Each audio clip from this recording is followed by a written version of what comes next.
डराया जा रहा है कि ज्यादा बच्चे पैदा करिए वरना समाज नष्ट हो जाएगा।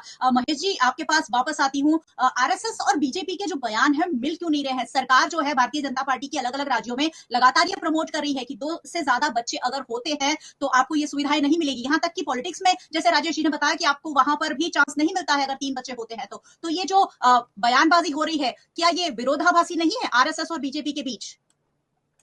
पहली बात तो ये स्पष्ट कर दूं कि सरकार का ऐसा कोई कानून नहीं है कि आप 2 से ज्यादा बच्चे जन्म नहीं दे सकते।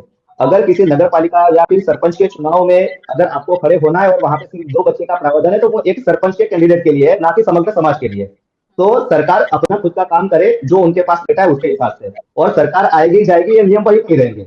लेकिन सरकार उसे सही नहीं समझती है। 3 बच्चों से ज्यादा, अगर 2 से ज्यादा बच्चे हो तो सरकार भी सही नहीं समझती है। ये इस नियम से साबित होता है कि नेता चुनाव भी देखो मैं फिर से कह रहा हूँ कि वहां पे कोई कंपल्शन नहीं है।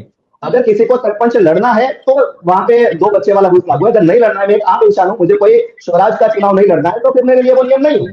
तो वो जो बाकी का हिस्सा है उसके सिवा के जो 99% पीपल है, मैं मानता नहीं हूँ कि 1% से ज्यादा लोग चुनाव लड़ते होंगे ग्राम पंचायत वगैरह का, ठीक है सर, तो उसके लिए तो नहीं है ना।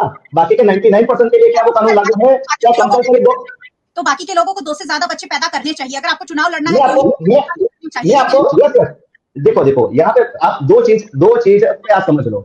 एक चीज, सरकार ये आदर्श स्थिति बता रही है कि भाई 2 बच्चे हो तो सही है। सरकार ये नहीं कह रही है कि 2 ही बच्चे होना चाहिए। किसी को क्या चाइना की तरह समझो चाइना ने 1980 में वन चाइल्ड पॉलिसी लागू की। क्यों उन्होंने 2012 में वो वन चाइल्ड पॉलिसी निकाल दी? भाई कुछ तो बस्ती का जो चीज है वो समझे होंगे ना। और रही बात, ये सिर्फ एक सरकारी मुद्दा नहीं है। आपको मैं दूसरे और 2-3 चीज में कैटेगराइज करूंगा। नंबर 1, ये कौटुंबिक समस्या भी है। अगर मान लो कि एक बच्चा है, हमारे जितने धार्मिक त्योहार हैं, हमारे जितने भी रीति रिवाज है, हमारे जो सामाजिक रीति रिवाज है, वो सभी संबंध के आधार पे। भाई बीच का त्योहार, भाई और बहन के बीच का त्योहार है। अगर किसी का, मेरे भांजा का विवाह होता है तो मैं जब मामा के तौर पे वहां पे जाऊंगा। तो ये सिर्फ यही चीज नहीं है कि ये कोई सरकारी मुद्दा है, ये कौटुंबिक मुद्दा भी है, ये सामाजिक मुद्दा भी है, और ये राष्ट्रीय मुद्दा भी है। मैं आपको और 2-3 डेटा देना चाहूंगा। जब हम 1947 में आजाद हुए तो ऑलमोस्ट हमारी हिंदू पॉपुलेशन 81-82 अराउंड थी। अभी क्या है? 79 है। क्यों भाई डिक्रीज हुई? उससे उलट से समझ लो, जब हम आजाद हुए तब मुस्लिम कम्युनिटी ऑलमोस्ट 3-4% थी। अभी कितने प्रतिशत है? 13-14% है। भाई कहां पे ये आंकड़ा? क्यों? आप इस अंक को क्या झुठला पाओगे? और भी छोड़ो, मैं और 3-4 एग्जाम्पल देता हूँ। जितने भी 7 सिस्टर है, वहां पे 1901 में, आज से 100 साल पहले, वहां पे हिंदू मेजोरिटी थे, वो सभी जगह पे हिंदू माइनॉरिटी हो गए। और हिंदू के साथ क्या हो रहा है वो भी मैं समझाऊं। अगर किसी भी एक धर्म की संख्या कहां से बढ़ती है? 3 जगह से बढ़ती है। एक, उनका बर्थ रेट हाई रहता है।